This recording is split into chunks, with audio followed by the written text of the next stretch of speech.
Ya, pertama-tama sangat prihatin juga saya. Kenapa hari ini harus ditahan ya? Karena sebelumnya harusnya dari panggilan pertama sudah harus hadir. Karena kalau hukum itu artinya kan harus kooperatif.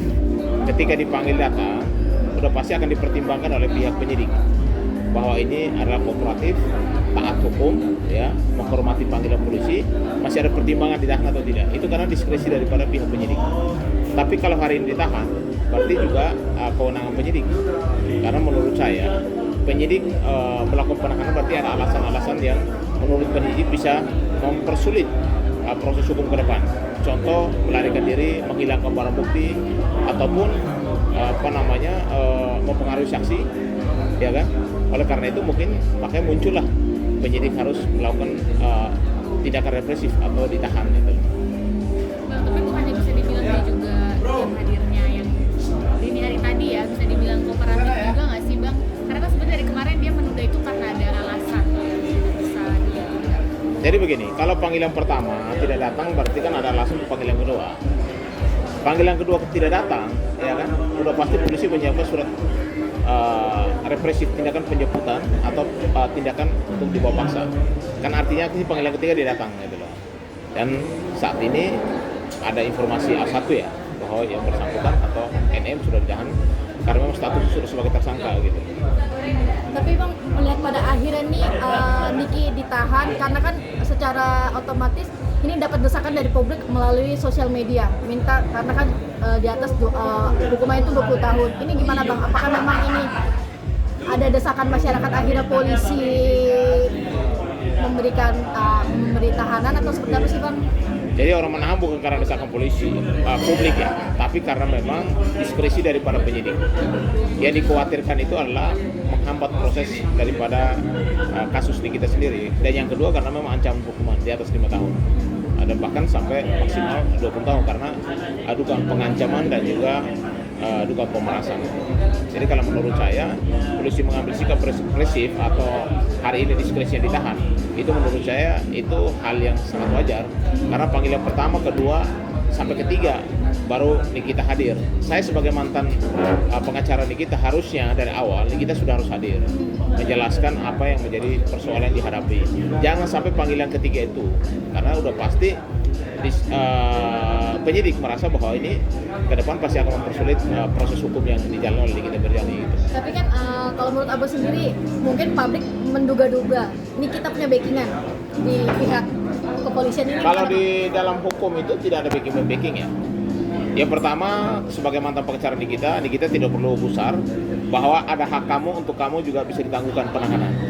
Jadi kalau menurut saya kepada tim pengacara Nikita untuk segera ajukan permohonan penangguhan penahanan. Karena alasan satu, dia sebagai kepala keluarga, karena anaknya masih kecil, yang kedua rumahnya ada di Jakarta, tidak mungkin melarikan diri. Yang ketiga, yang penting ada jaminan daripada keluarga. Ya, Nik, ajukan permohonan penangguhan. Saya rasa pihak kepolisian Polda Metro Jaya bisa memberikan penangguhan karena alasan-alasan yang disampaikan. Dan itu bisa dilakukan selama memang Nikita taat ketika dipanggil, ketika dihadirkan dalam proses hukum dia harus hadir. Yang kedua, jangan sampai dugaan melarikan diri. Serasa Nikita tidak melarikan diri karena dia ada alamat yang jelas, dia punya keluarga, dia punya anak, dan ada jaminan keluarga itu loh. Sehingga dia bisa keluar dulu sambil proses hukum itu dia jalankan.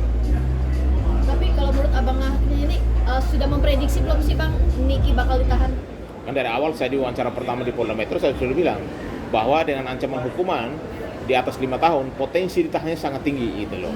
Sehingga kalau menurut saya kalau sore ini ditahan itu sudah diskresi atau sudah kewenangan pihak kepolisian. Karena satu ancaman hukuman, yang kedua karena ditakutkan menghalangi proses hukum, yang ketiga karena panggilan pertama, kedua, ketiga tidak hadir itu loh. Ini kan juga menjadi presiden buruk juga kalau misalnya ada panggilan tapi tidak hadir. Alasannya harus mutlak. Tidak hadir karena apa? Tapi panggilan kedua harus hadir dong. Toh kalau nanti panggilan kedua hadir dalam proses ternyata tidak bisa memberikan keterangan karena alasan tertentu, sakit dan lain sebagainya, bisa juga minta izin untuk panggilan berikutnya, kan tidak apa-apa.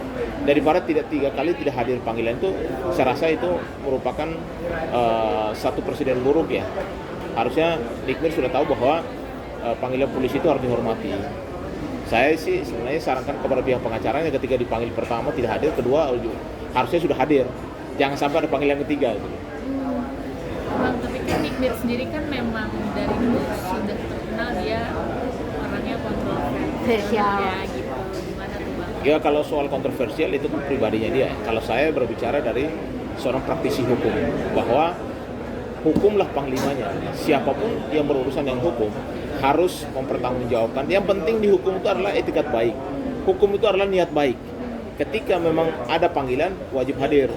Ketika nanti sudah ditahan, ada namanya proses penangguhan penahanan. Ajukan proses permohonan penangguhan penahanan. Saya yakin kok dengan alasan-alasan yang tadi saya sampaikan, dia punya rumah, dia punya keluarga, dia punya anak kecil, dan juga ada jaminan daripada keluarga. Saya yakin bahwa Polda Metro Jaya akan memberikan dia penangguhan dan untuk dia di luar untuk menghadapi proses hukum yang dia jalankan. Kenapa pada akhirnya Bang Nahak ini merasa yakin jikalau nanti tim kuasa hukum Nikita Mirzani melakukan penahanan ini akan disetujui oleh Polda Metro Jaya, mengingatkan track record Niki tuh selalu berurusan dengan hukum ya Bang ya? Iya, tapi kan Nikita kan orangnya kan gentle, tidak pernah melarikan diri dari persoalan.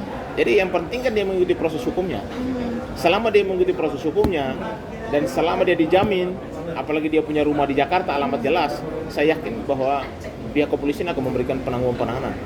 Gitu. Dan pihak penjaminnya itu kira-kira Bang Ya siapa penjaminnya sih? keluarganya dong. Oke. Keluarga Anak dia harus mungkin menjamin. atau Nggak, ibu atau bapak atau keluarga dekatnya dia. oke.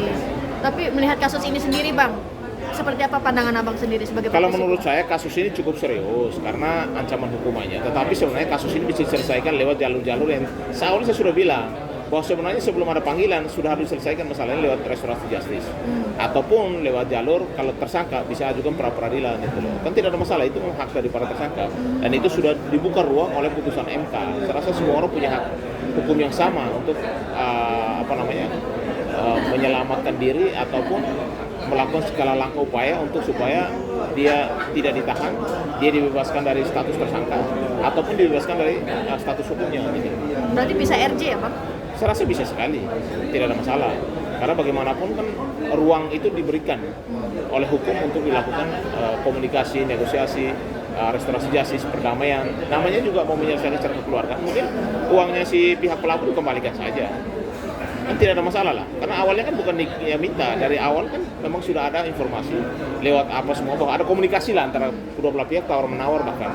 Ini kan juga sebenarnya kan antara pelapor ya kan, kalau saya anggap ada unsur suapnya juga, makanya yang memberikan dana dan yang menerima dana dua-duanya harus diproses secara hukum. Saya sudah bilang dua-duanya ada niat yang jahat untuk melakukan yang namanya transaksi di dalam hukum perdata. Ya namanya ada sesuatu yang tidak halal di sini, kesepakatan yang tidak halal dalam menurut saya, karena ada unsur-unsur pidana yang mereka langgar di situ gitu.